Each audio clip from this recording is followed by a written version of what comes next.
नमस्कार।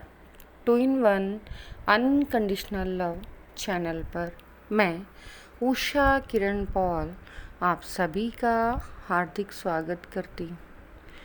आज की ये जो वीडियो है थोड़ी सी इम्पॉर्टेंट है। इम्पॉर्टेंट इसलिए है क्योंकि अभी तक की डिवाइन फेमिनाइन एनर्जी की जो भी नॉलेज मेरे पास है वो मैंने इस डिवाइन फेमिनाइन सीरीज़ में डाल दी है। इसके अलावा अगर भविष्य में कभी मेरे पास इस एनर्जी को लेकर जो भी नॉलेज होगी, अपकमिंग वीडियोस हो पाया तो मैं बनाऊंगी, बट प्रेजेंट तक मेरे पास जितनी नॉलेज है वो आज इस लास्ट वीडियो में, आज तक की जो लास्ट है उसमें मैं डाल रही हूँ। ये जो डिवाइन फेमिनिन की एनर्जी है थोड़ी सी डिफरेंट है। ये ट्रू लाइफ एक्सपीरियंस है, बट ये इस टाइमलाइन में एग्जिस्ट नहीं करता। मीन्स ये पास्ट लाइफ रिग्रेशन से निकल कर जो सामने आया है वो एक्सपीरियंस आज इस एनर्जी का मैं शेयर कर रही हूँ। शेयर करने का सिर्फ़ और सिर्फ मेरा एक ही पर्पज़ है कि आपको एक्चुअल में इस एनर्जी का ट्रुथ पता चल सके। जिस पर्सन की ये रियल लाइफ एक्सपीरियंस है ये उस पर्सन का प्रीवियस बर्थ में से एक है। आज ये एनर्जी जो मैस्कुलाइन एनर्जी है मेल बॉडी में है, और ये स्टोरी जो है प्रीवियस बर्थ की वो एक फीमेल बॉडी में है, लेकिन वही मैस्कुलाइन सेम एनर्जी आपको ये भी क्लियर हो जाएगा कि हाँ वास्तव में हम अगर मेल बॉडी में हैं तो नेक्स्ट बर्थ में हमें मेल बॉडी ही मिले, और अगर हम फीमेल बॉडी में हैं तो नेक्स्ट बर्थ में हमें फीमेल बॉडी ही मिले, ज़रूरी नहीं है, क्योंकि एनर्जीज़ का बॉडी से कहीं कोई कनेक्शन नहीं है। एनर्जीज़ अलग होती हैं और जो बॉडी शेप है वो अलग है। चलिए आपकी क्यूरियोसिटी को यहीं पर एंड करते हुए स्टोरी स्टार्ट करते हैं। आज की इस वीडियो में हम एक ऐसी डिवाइन फेमिनाइन की ट्रू लाइफ स्टोरी सुन रहे हैं जो फेमिनाइन बॉडी में है। मीन्स अंदर जो सोल है उसकी एनर्जी है मैस्कुलाइन। जो लोग फर्स्ट टाइम इस वीडियो को देख रहे हैं उनके लिए मैं थोड़ा सा क्लियर कर देती हूँ कि ये हम सोल ओरिजिन जो सोल है, जो सोल की एनर्जी है, हम उसके बारे में बात कर रहे हैं। और अगर आपको इस एनर्जी को समझना है तो आपको इसके जितने भी पार्ट्स हैं उनको सही से देखना पड़ेगा, क्योंकि यहाँ पर किसी फिज़िकल फॉर्म की या किसी फिज़िकल बॉडी की बात नहीं हो रही है। जो हमारी लाइट फॉर्म की एनर्जी है, मीन्स जो हमारी आत्मा है, जो हमारी सोल है, जो हमारी स्पिरिट है, उसका जो ओरिजिन है और वो किन किन रूपों में अर्थ पर एग्जिस्ट करती है या बाकी अदर प्लैनेट्स पर एग्जिस्ट करती है, उस फॉर्म के बारे में बात की जा रही है। इस फॉर्म का डिवीज़न 3 रूप में होता है: डिवाइन, मैस्कुलाइन एंड फेमिनाइन। ये तीनों एनर्जीज़ मिलकर ही एक कंप्लीट सोल को बनाती हैं। चाहे ये असेंड होने के बाद 2 पार्ट्स में डिवाइड हों, 3 में, 4 में, 5 में, या जितने भी इसके पार्ट्स कर दिए जाएं, ये एनर्जी उन सभी पार्ट्स में अवेलेबल होती है। बस फ़र्क सिर्फ इतना है कि कोई एक एनर्जी ज़्यादा एक्टिव होती है और दूसरी एनर्जी को बैलेंस करने के लिए हमें अपने ऊपर इनर वर्क करना पड़ता है। जब आप एनर्जी फॉर्म्स की सारी वीडियोस देखेंगे तो आपको ये एनर्जी समझ आ जाएंगी। अब हम वापस अपनी इस डिवाइन फेमिनाइन के पास चलते हैं, डिवाइन एनर्जी के पास चलते हैं जिन्होंने फीमेल बॉडी में बर्थ लिया है, लेकिन है वो masculine energy. Masculine energy means जिसमें पुरुषत्व के गुण ज़्यादा है।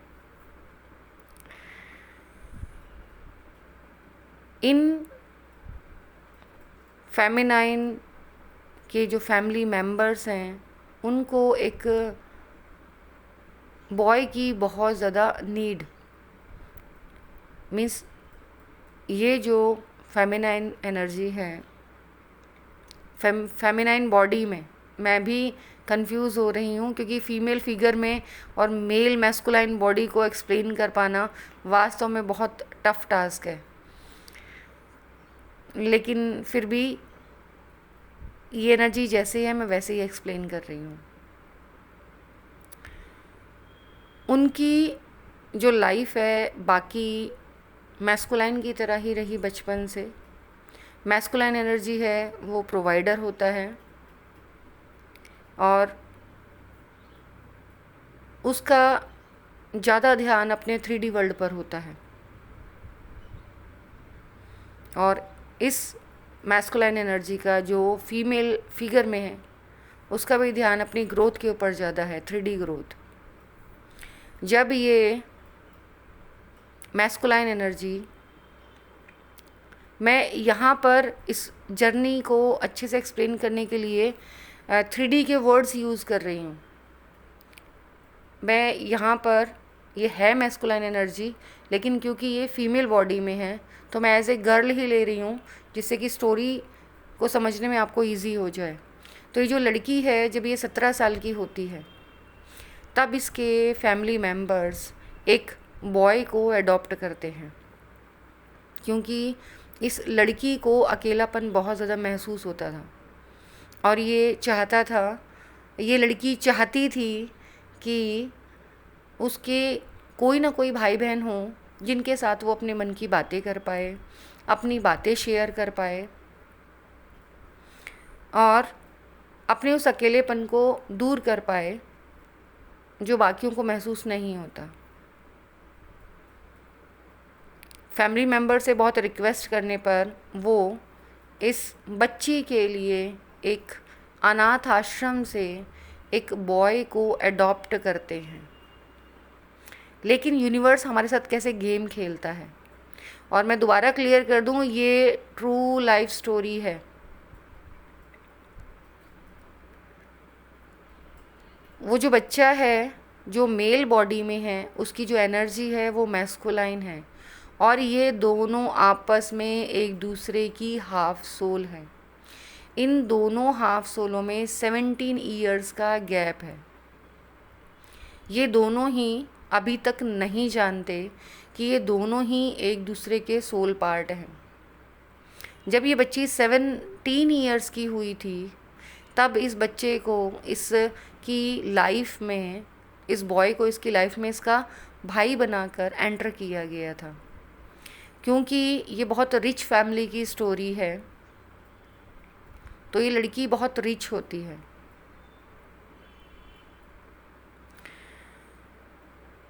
ये लड़की अपनी 15 ईयर्स की एज से मेडिटेशन में आती है।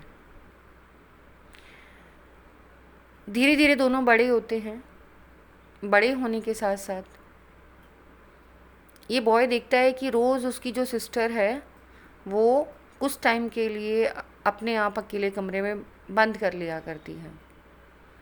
उस टाइम वो किसी को भी कोई उसे डिस्टर्ब करे पसंद नहीं करती है, किसी की भी डिस्टर्बेंस बर्दाश्त नहीं करती है। पहले इंस्ट्रक्शंस दे देती है कि जब तक मैं ना कहूँ मेरे रूम को कोई खटखटाए ना। धीरे धीरे ये बच्चे बड़े होते हैं और ये अपनी बातें एक दूसरे से शेयर करते हैं। इन दोनों में इतना ज़्यादा डीप कनेक्शन, लेकिन यहाँ भी जो अटैचमेंट का इशू है वो हील नहीं हुआ है। दोनों एक दूसरे को अनकंडीशनली बहुत प्यार करते हैं। ना कभी गर्ल ने ये महसूस होने दिया कि वो उसका रियल ब्रदर नहीं है, अडॉप्टेड ब्रदर है, और ना ही बॉय को कभी महसूस हुआ कि वो उसकी रियल सिस्टर नहीं है, एडॉप्टेड सिस्टर मीन्स वो एडॉप्टेड बॉय है तो ये उसकी रियल सिस्टर नहीं है। उन दोनों का प्यार देखकर कोई ये पहचान ही नहीं पाता था कि ये दोनों रियल ब्रदर एंड सिस्टर नहीं है। वो जो लड़की थी वो अपने भाई को बहुत ज़्यादा प्रोटेक्ट करती थी, लेकिन जैसा कि हम जानते ही हैं कि जो मैस्कुलाइन एनर्जी है वो प्रोटेक्टर का फॉर्म प्ले करती है, और जो फेमिनाइन एनर्जी है वो नर्चरिंग का, उसमें फ़ीमेल ट्रेड्स ज़्यादा होते हैं, अटैचमेंट्स का इशू होता है। और वो अपनी सिस्टर से इतना प्यार करता है, लड़का इतना प्यार करता है, समय के साथ बड़े होते होते वो यहाँ तक सोचने लगता है कि ये मेरे अलावा किसी और की है ही नहीं। मीन्स ये मेरी सिस्टर है, इसको सिर्फ मैं छू सकता हूँ, इसके साथ सिर्फ मैं बातें कर सकता हूँ, इसके आसपास मेरे अलावा और कोई नहीं रह सकता। वो इतना ज़्यादा डीप कनेक्शन अपनी सिस्टर के साथ महसूस करता है कि उसको एक पल के लिए भी अपनी आंखों से दूर देखना नहीं चाहता। यहाँ पर असेंड होते होते वो जो लड़की है उसकी अवेकनिंग होती है, और उसे ये पता चल जाता है कि ये जो लड़का है उसकी लाइफ में उसका भाई बनाकर लाया गया है, ये उसका ही हाफ सोल पार्ट है, ये उसी की ही फेमिनाइन एनर्जी है और वो मैस्कुलाइन एनर्जी है। भले ही बॉडी एक फ़ीमेल की है, लेकिन है वो एक मैस्कुलाइन एनर्जी, और भले ही उसके भाई की बॉडी मेल की है, लेकिन है वो फेमिनाइन एनर्जी। और उसे कहीं ना कहीं अटैचमेंट इशू है। जब तक एक फेमिनाइन, यहाँ मैं क्लियर कर रही हूँ कि मैस्कुलाइन को कब तक कमिटमेंट का इशू होता है, जिस क्वेश्चन का आंसर ढूंढने के लिए आप इतना इनर वर्क करते हैं, जब तक एक फेमिनाइन एनर्जी अपना अटैचमेंट का इशू हील नहीं करती, तब तक एक मैस्कुलाइन एनर्जी का कमिटमेंट का इशू हील नहीं होता। ये दोनों ही इशू एक दूसरे से इंटरकनेक्टेड है, क्योंकि असेंड होने के बाद हमारे सामने धीरे धीरे पूरा ट्रुथ रिवील होने लग जाता है और हम अपने आप को समझने लग जाते हैं। क्योंकि ये जो स्पिरिचुअल जर्नी है, जिसे हम ट्विन जर्नी के नाम से जानते हैं, जिसे आप ट्विन फ्लेम बोलते हैं, वो जर्नी ऐसी जर्नी है कि हमारी सेल्फ रियलाइजेशन की जर्नी है, जिसमें हम अपना ट्रुथ पहचानते हैं, अपने आप को जानते हैं। इस ट्रुथ को जानकर पहले तो वो बहुत परेशान होती है, और फिर वो ये सोचती है कि मेरे ब्रदर के इस इशू को हील कैसे किया जाए।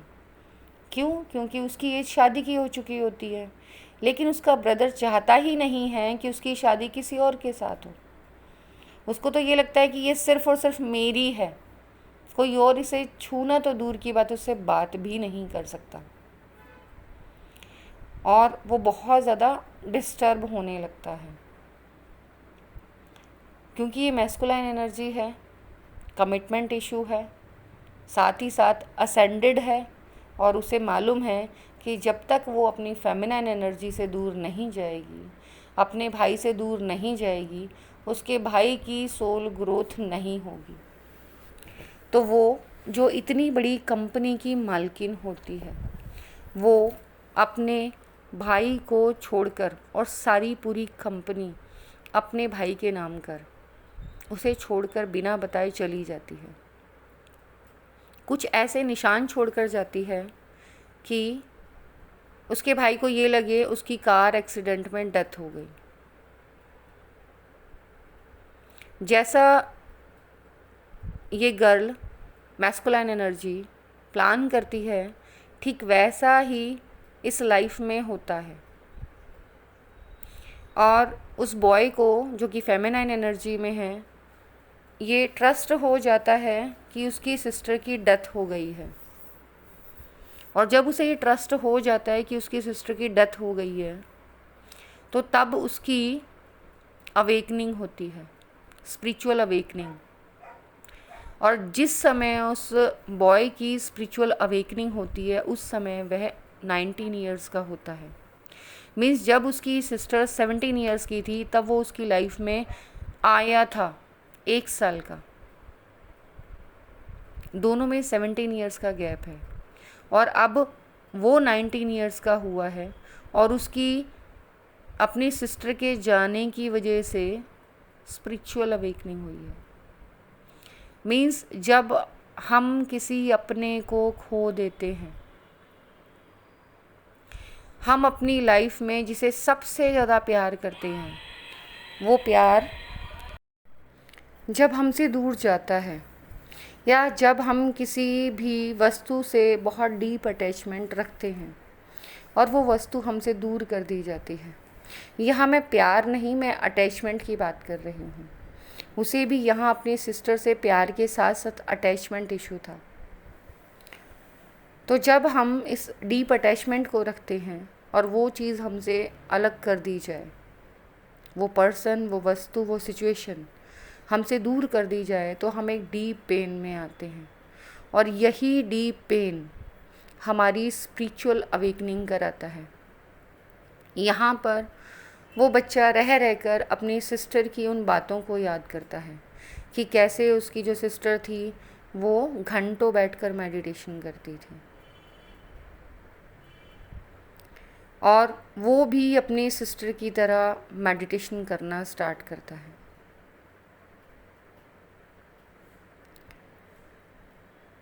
उसकी स्पिरिचुअल ग्रोथ होती है और वो धीरे धीरे अपने आप को संभालता है, अपने बिजनेस को संभालता है जो उसकी सिस्टर उसी के नाम कर गई थी। और साथ ही साथ अपनी लाइफ में किसी दूसरी गर्ल से जुड़कर, जो कि उसकी सोलमेट थी, उससे मैरिज के रिलेशन में आता है। लाइफ बहुत अच्छी चल रही होती है, लेकिन रह रहकर उसकी सिस्टर के लिए जो उसका एक अंदर से डीप लव है वो उसे ब्रेक नहीं कर पाता। सब कुछ लाइफ में अच्छा है, बहुत रिच पर्सनैलिटी है, पैसा है, सब कुछ है, लेकिन अपनी सिस्टर के लिए जो फीलिंग है, उसको अपने पास होने का जो एहसास है वो नहीं है, जिसके साथ वो ज़िंदगी में कभी दूर नहीं जाना चाहता था, ज़िंदगी भर जिसके साथ वो रहना चाहता था, जिसके लिए उसने सोचा था कि हाँ कभी उसके अलावा वो किसी और की नहीं होगी, इवन कि किसी से शादी भी नहीं करेगी। उसने अपने रहते अपनी सिस्टर की शादी नहीं होने दी थी कि नहीं, वो सिर्फ मेरी सिस्टर है, उसके ऊपर पूरा कंप्लीट मेरा राइट है और किसी का नहीं। तो इसे बोलते हैं हम डीप अटैचमेंट, क्योंकि प्यार फ्रीडम देता है और अटैचमेंट बांधता है, वो जकड़न देता है और इतनी जकड़न देता है कि एक दिन वो इंसान ही ख़त्म हो जाता है। इसीलिए एक दूसरे से अनकंडीशनली लव करना सीखिए, ट्रस्ट करना सीखिए, एक दूसरे को स्पेस देना सीखिए, फ्रीडम देना सीखिए। यहाँ मैं अपनी जर्नी का कुछ ट्रुथ बताना चाहूँगी। मैं सीरियसली अपने हस्बैंड की बहुत बहुत बहुत थैंकफुल हूँ कि मुझे मेरे हस्बैंड से ये सब चीज़ें मिली। एक फ़ीमेल होकर मुझे बहुत फ्रीडम मिली। मुझे कभी एहसास ही नहीं होता कि मुझे कभी बाउंड करने की कोशिश की गई हो। देखो बाकी सारी सिचुएशन सब ठीक हैं, लेकिन मेरे हस्बैंड की वजह से मुझे कभी ऐसा एहसास नहीं हुआ कि उन्होंने कभी मुझे किसी चीज़ से रोका हो। मैंने अपनी पसंद से खाया, अपनी पसंद से रही, ड्रेस सेंस भी मेरी पसंद की रही, जैसा चाहा वो किया, हर चीज़ में मेरा साथ दिया। यहाँ इस एग्ज़ाम्पल को शेयर करने का सिर्फ़ और सिर्फ रीज़न ये है, और साथ ही साथ स्पेस भी दिया। स्पेस मीन्स एक दूसरे के ऊपर नज़र रखना नहीं है, एक दूसरे को फ्री छोड़ना है, फ्रीडम, कि इतना ट्रस्ट है कि ये मेरी है या मेरा है, तो ये जहाँ भी जाए ये मेरे से अलग हो ही नहीं सकता या हो नहीं सकती। और ये चीज़ मैंने अपने इस रिश्ते में जानी है कि वास्तव में लव कहते किसे हैं।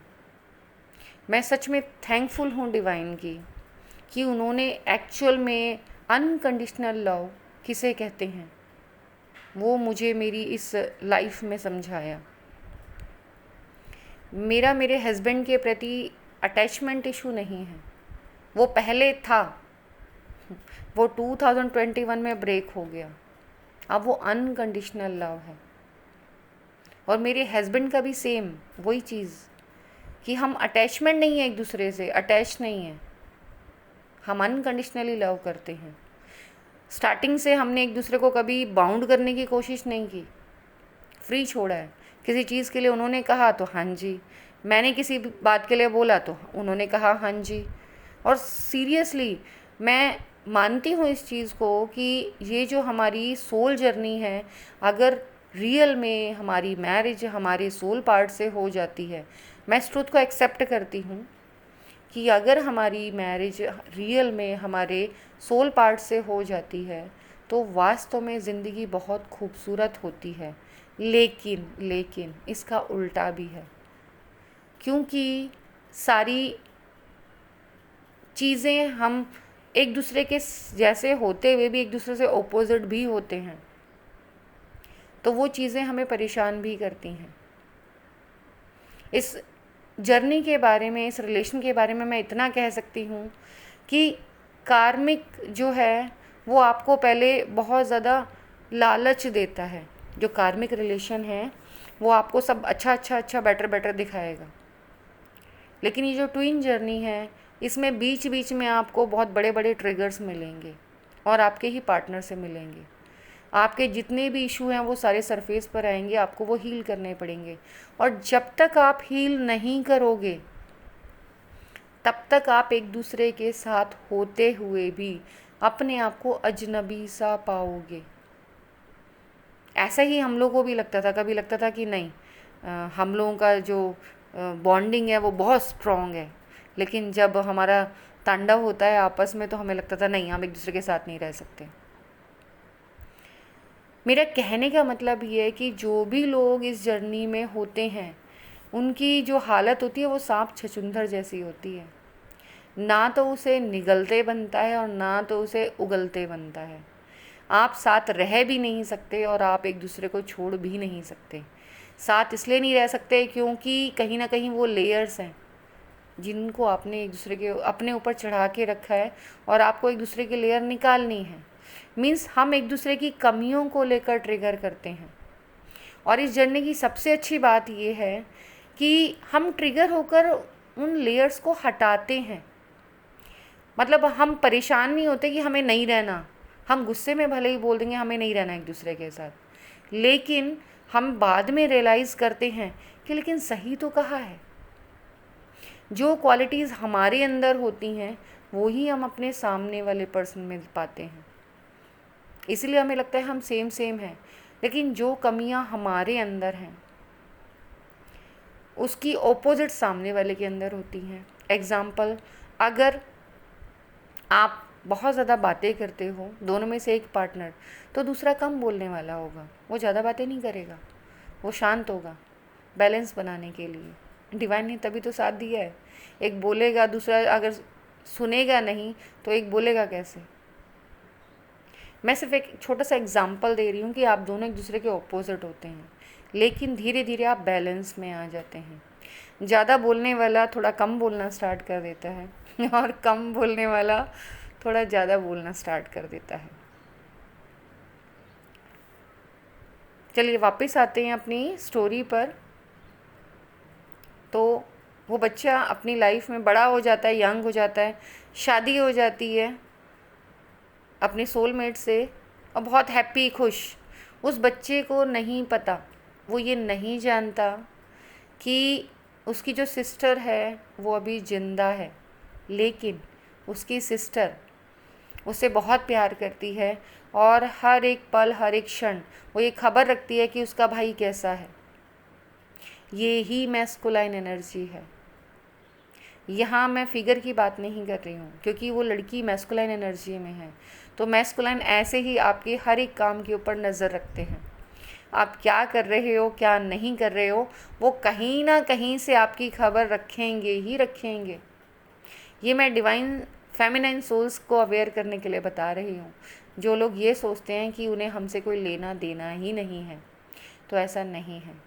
वो बाकायदा आपके ऊपर चौबीसों घंटे नज़र रखते हैं कि आप क्या कर रहे हो, आपका डेली रूटीन क्या है। और जब तक आप असेंड नहीं हो जाते तब तक वो आपके सामने नहीं आते। यहाँ पर इस स्टोरी में भी जब वो बच्चा अपनी पूरी ग्रोथ कर लेता है, अपने रियल डिवाइन फेमिनाइन रूप में आ जाता है, अपने आप को असेंड कर लेता है, अपनी बुलंदियों को छूने लग जाता है, मीन्स वो मैस्कुलाइन और फेमिनाइन दोनों ही एनर्जीज़ को बैलेंस कर लेता है। तब एक दिन उसकी सिस्टर वापस उसके पास आती है। ये लास्ट में हैप्पी एंडिंग नहीं है, रोना आ सकता है, मुझे भी बहुत रोना आया था। और उसे ये पता चल चुका होता है कि वो किसी स्पेशल जर्नी में है, वो ट्विन जर्नी में है, ये भी पता चल जाता है। लेकिन वास्तव में उसकी रियल ट्विन कौन है वो ये नहीं जानता वो लड़का, लेकिन वो असेंड हो चुका होता है। अब वापस उसकी लाइफ में उसकी सिस्टर आती है और उसे रियलाइज़ कराती है कि ये सेपरेशन उसको असेंड करने के लिए ही किया गया था। यहाँ दोनों का जब रीयूनियन होता है, क्योंकि मिनी रीयूनियन बचपन में ही हो गया, जो फर्स्ट वाला रीयूनियन था जब दोनों एक दूसरे की लाइफ में आए, साथ में रहे, बहुत मस्ती की, बहुत इन्जॉय किया, वो उनका बबल फेज था। फिर इनकी जर्नी स्टार्ट हुई, उसके बाद इनका सेपरेशन हुआ और लास्ट में इनका रीयूनियन हुआ। अभी भी ये लड़का नहीं जानता है कि उसकी जो सिस्टर ही है वो उसका डिवाइन मैस्कुलाइन एनर्जी है, वो उसी का सोल पार्ट है। बहुत सारी शिकायतें होती हैं, सारी शिकायतें दूर होती हैं। लास्ट डे जब वो मैस्कुलाइन उसकी सिस्टर ये डिसाइड करती है कि आज वो अपने ब्रदर को ट्रुथ बताएगी कि वो क्यों एक्चुअल में उसे छोड़कर गई थी और क्यों उसको असेंड करने के लिए उससे दूर होना पड़ा था, और अगर वो ऐसा नहीं करती तो ये कभी वापस एक सोल में कन्वर्ट हो ही नहीं पाते। वो जब बताने के लिए अपने ब्रदर के पास आ रही होती है तो उसका एक्सीडेंट जानबूझ के करा दिया जाता है जायदाद के चक्कर में। और वो लास्ट मोमेंट होती है जब वो अपने ब्रदर को क्लियर करती है कि हम एक ही सोल हैं और हम दोनों को असेंड होना बहुत ज़्यादा ज़रूरी था। बिना असेंड हुए, बिना बैलेंस हुए हम वापस सोल वर्ल्ड में एक नहीं हो सकते, और इसीलिए मैं तुमसे दूर गई थी। वो लास्ट डे उस लड़के की लाइफ का सबसे ज़्यादा पेनफुल डे होता है, बिकॉज़ आज ही तो उसे ये पता चला है कि किसके लिए हर वक्त उसकी सोल क्रेविंग करती थी। वो जिसके लिए वो इतना अंदर से अनकंडीशनल लव फील करता था, वो सोल उसी की सिस्टर है, और उनको इस तरीके से मिलना था, ये लाइफ लेसन लेना था, अनकंडीशनल लव की जर्नी में आना तय था। इसीलिए वो ऐसे एक दूसरे की लाइफ में आए। उस लड़के को अपनी सिस्टर से बहुत सारी शिकायतें थीं, लेकिन चंद सांसें, और वो कहती है अपने भाई से कि तुम्हें जो शिकायतें हैं मुझसे कर सकते हो। मैं जानती थी, मैं पूरा ट्रुथ जानती थी, मेडिटेशन में मुझे पता चल गया था, और जिसको पहले पता चलता है उसका ये फ़र्ज़ रहता है कि वो बिना दूसरे को बताए दूसरे को बैलेंस स्टेट तक लेकर आएगा। इसीलिए मैं फिज़िकली तुमसे दूर थी, लेकिन हर वक्त तुम्हारे ऊपर नज़र रखे हुए थी कि तुम क्या कर रहे हो अपनी लाइफ में, असेंड हुए हो या नहीं। और जब तुम असेंड हो गए, तुम्हारी लाइफ में बैलेंस आ गया, 3D लाइफ में भी और एनर्जी लेवल पर भी, तो मैं वापस तुम्हारी लाइफ में आई। और आज मैं तुम्हें यही ट्रुथ बताने आ रही थी कि हम एक ही सोल हैं। और उस लड़की की डेथ हो जाती है।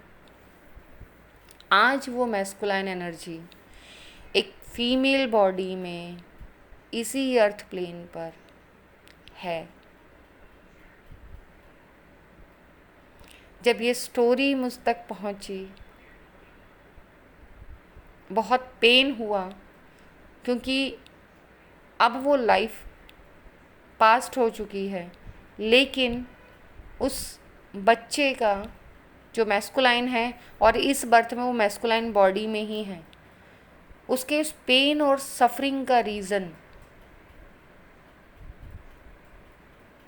हम चाहकर भी कुछ नहीं कर सकते। तो जो लोग ये सोचते हैं कि ये जो जर्नी है वो सिर्फ़ और सिर्फ एक बर्थ की जर्नी है, सिर्फ़ और सिर्फ फिज़िकल प्लेन पर एक दूसरे से यूनियन की जर्नी है, तो पूरा ट्रुथ ये नहीं है। माय डियर सोल्स, ट्रुथ ये है कि ये जर्नी सोल असेंशन की जर्नी है। और दोनों में से जो भी सोल पार्ट पहले अवेकन हो जाता है, उसकी ये ड्यूटी बनती है कि वो अपने दूसरे सोल पार्ट को ग्रोथ करने में साइलेंट रहकर हेल्प करे। और कई बार तो हम ये जान ही नहीं पाते कि हम कैसे अनजाने में अपनी दूसरी सोल की हेल्प कर रहे हैं। और अक्सर हम एक दूसरे को गलत समझ लेते हैं। यहाँ इस जर्नी या इस स्टोरी का मतलब ये बिल्कुल भी नहीं है कि हमेशा मैस्कुलाइन ही पहले असेंड होगा, और इसका मतलब ये भी नहीं है कि हमेशा फेमिनाइन पहले असेंड होगी। जो भी इस जर्नी में पहले असेंड हो जाता है, जो अपनी स्पिरिचुअल ग्रोथ पहले कर कर आता है, वो ही सामने वाले को असेंड करने के लिए साइलेंट रहता है। और जब तक दोनों वास्तव में सेम पेज पर नहीं आ जाते, तब तक वापस रीयूनियन नहीं होता, आप एक दूसरे के सामने नहीं आते। और ये ही इस जर्नी का सबसे बड़ा सीक्रेट है। तभी मैंने आपसे कहा कि आप अपनी लाइफ में जो ये सोचते हैं कि ट्विन सोल्स का रीयूनाइट होना बहुत आसान काम है, कि कुछ सालों का इनर वर्क किया और आप वापस अपनी सोल से मिल लिए, तो वो पॉसिबल नहीं है। आप फिज़िकली चाहे अपनी सोल से कितना भी मिल लो, 24 घंटे साथ रह लो, लेकिन उसके बावजूद भी आप एक सोल में कन्वर्ट नहीं हो सकते। बॉडी मर्जिंग सोल मर्जिंग नहीं है। और ये जो जर्नी है, ये सोल की जर्नी है, सोल ग्रोथ की जर्नी है, सोल के असेंशन की जर्नी है। ये जर्नी दी ही इसीलिए जाती है क्योंकि आपके जरिए ना जाने कितने सारे लोगों को असेंड करना होता है। अब यहाँ वापस मैं बताती हूँ, उस लड़के ने उस बीच में इनर वर्क में क्या क्या किया। उसने इतना मेडिटेशन किया जिसकी कोई हद नहीं। उसने इतना दान किया जिसकी जिस लेवल पर वो हेल्प कर सकता था, उसने उसकी उस लेवल पर हेल्प की। अपने आप को असेंड किया, अपने साथ साथ अपनी जैसी और ना जाने कितनी सोल्स को असेंड किया।